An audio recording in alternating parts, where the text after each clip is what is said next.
Okay, if you've got one of these salamander or torpedo heaters, whatever you call them, you know, diesel fuel, kerosene, and it blows air and you got a spark plug in there. Everybody knows what these are, I guess, that uses them. Most of the time when they quit working, if it's not the spark plug, you know, it's got the long arm on it that sparks out there to ignite the fuel. If you change that, it still won't work. It's because the air pump, there's an air pump in the back of these that quits working, and they quit working quick. You know, after so many hours, they quit. Anyway, the point of this video is you don't have to trash it. If you have an air compressor, even a little one, you can still keep your heater and use it. Unless you want to go out and, you know, pay $150 or whatever for one of these little ones. I've got a big one too that the same thing happened to, but I use this little one now. What I did was take my air hose, clamp down just a regular, nozzle with a little, like a piece of brake line on it. If you notice, let me pull this off. It's like just a piece of brake line, hollow tube. I use this to blow things out and what have you. But in the winter, I use it for this.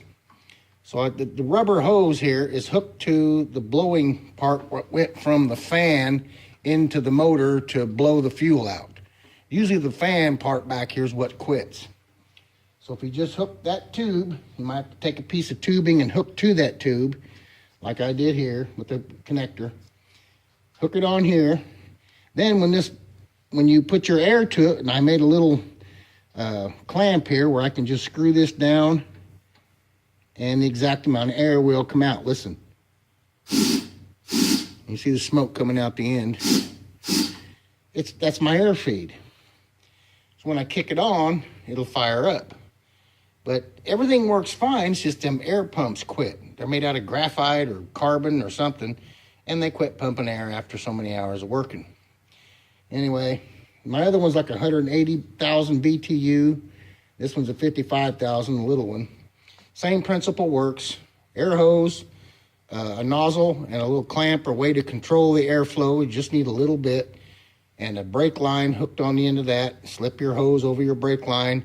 Hook that to the blowing part of the tubing that goes to the suction part that pulls the fuel out of the tank and blows it through the nozzle right past your spark plug. Anyway, I'll show you how that it works right now. I'll turn the power on. Wait a second for it to kick in. The fan will start. There it goes.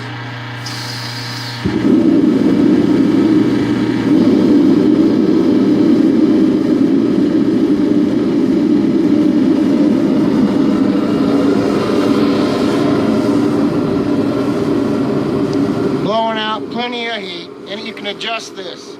You can turn it down where it's not real hot, and turn it up where it's real hot. But you have to stay within the level to where the sensor doesn't shut it off. But it's adjustable. Little heat when you need a little heat, and a lot of heat when you need a lot of heat, which the actual fan that comes with this is set at a certain amount. With this, you can adjust it wherever you want it. Turn it down for little heat. You don't use much fuel. Turn it up higher than normal, and it was made for. And you use more fuel, which you get a lot more heat. But if you go too high, the sensor will cut it off. If you go too low, the sensor will cut it off. You can get rid of the sensor, but you'll have a lot of smoke and stuff anyway, so you might as well leave the sensor on there and know where you're at. Anyway, just throwing that out there, folks. By the way, I run mine off of a pretty good size air compressor. It kicks on about every half hour for no more air than I use. But if you had a real small air compressor, it might kick on every 10 or 15 minutes. But it would work on something in a shop or whatever without having to buy a new heater every year, every couple years. Anyway, the bigger the air compressor, the less it has to run. Laters.